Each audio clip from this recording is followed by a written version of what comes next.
আলহামদুলিল্লাহ, new collection Suzuki Gixxer monotone 2021 সালের model. গাড়িটি একদম ফ্রেশ কন্ডিশনে আছে। সামনের টায়ার, মাঠগার্ড, মাথা, হেডলাইট, কোথাও কোনো ঘষা মাজা কিছু নাই, একদম ফ্রেশ কন্ডিশন। ট্যাঙ্কি আলহামদুলিল্লাহ ফ্রেশ আছে। গাড়িটি মাত্র 16,000 কিলোমিটার রানিং, জেনুইন চলা। সার্ভিস বই, 2টা চাবি সব আছে, প্রথম মালিকের গাড়ি।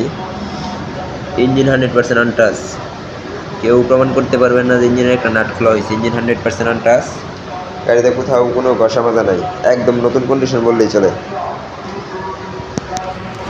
পিছনের টায়ারও ভালো আছে, সব কিছুই ভালো আছে আলহামদুলিল্লাহ। কোথাও কোনো একটা ঘষা মাজা স্ক্র্যাচ কিছুই নাই। যারা ফ্রেশ কন্ডিশনের সুজুকি জিক্সার মনোটন খুঁজতেছেন তারা এই গাড়িটি দেখতে পারেন।